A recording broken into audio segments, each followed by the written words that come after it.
فواد سہیل عباسی صاحب, اجاز قادری صاحب, یہاں موجود IEP کے تمام آفس بیررز, تمام ملک سے آئے ہوئے آرکیٹیکٹس, خواتین حضرات, السلام علیکم.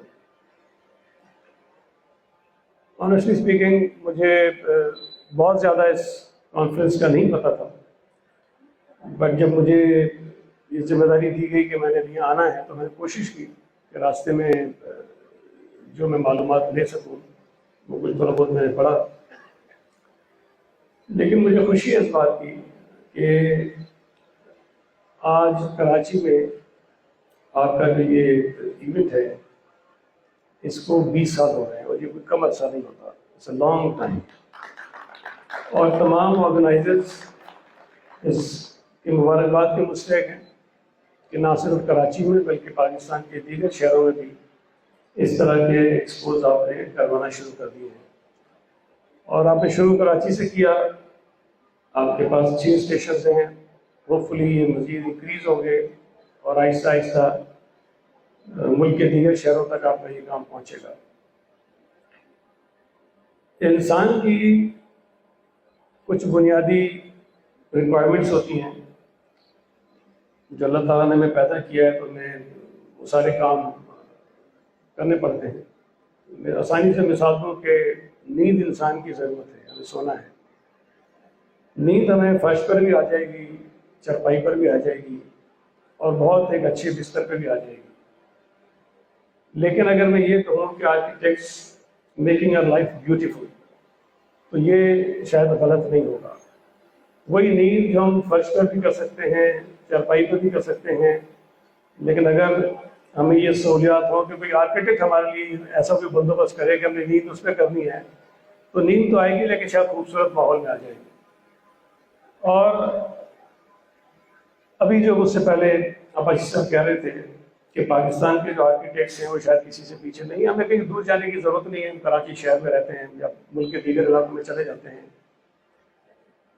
کئی اور ملکوں کو بھی دیکھنے کا موقع ملا.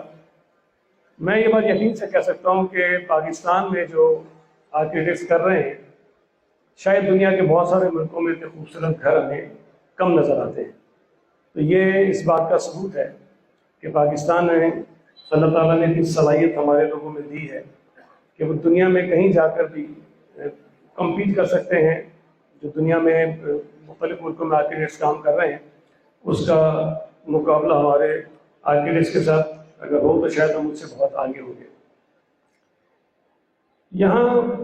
حکومت سندھ کی جانب سے میں آپ کو یہ ایشورنس دینا چاہتا ہوں کہ کہیں بھی آپ یہ محسوس کریں یا یہ سمجھیں کہ آپ جو کام کر رہے ہیں, یہ آپ کا ایکسپو ہے, کانفرنس ہے, definitely and of this conference کہیں نہ کہیں آپ ایک کوئی پیپر تیار کریں گے, کسی نتیجے پہ پہنچیں گے کہ ہم نے مزید اس پورے شعبے کو کس ڈائریکشن میں لے کے جانا ہے اور آپ کیا چاہتے ہیں اس ملک میں. حکومت سندھ کی جانب سے ہر طرح کی سپورٹ اور مدد جو آپ کو درکار ہوگی ان شاء اللہ تعالیٰ ہم آپ کو فراہم کریں گے. اس کے ساتھ ساتھ یہ بنیادی چیزیں, اور میں سمجھتا ہوں اس کو سمجھنے کی ضرورت بھی ہے کہ جو حکومتیں ہوتی ہیں ان میں چونکہ ایک پورا ایک پارلیمنٹری ڈیموکریسی کا ایک سسٹم ہے, اس میں جو پولیٹیکل لوگ ہوتے ہیں وہ الیکشن جیت کر آتے ہیں, اور ہم میں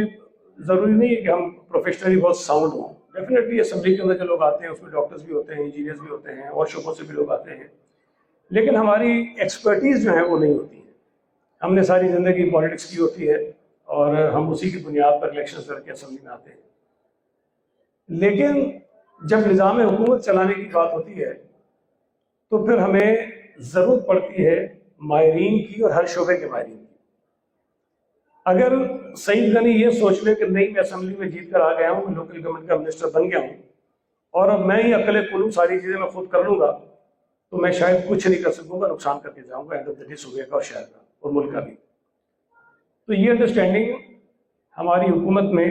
ہمارے جو کنسرن منسٹرز ہوتے ہیں مختلف محکموں کی ان میں ہوتی ہے کہ اگر مجھے ایک محکمہ دیا گیا ہے اور اس میں میں نے اچھا کام کرنا ہے, سرو کرنا ہے اپنے لوگوں کو, اور کچھ چینجز لے کر آنی ہیں, کچھ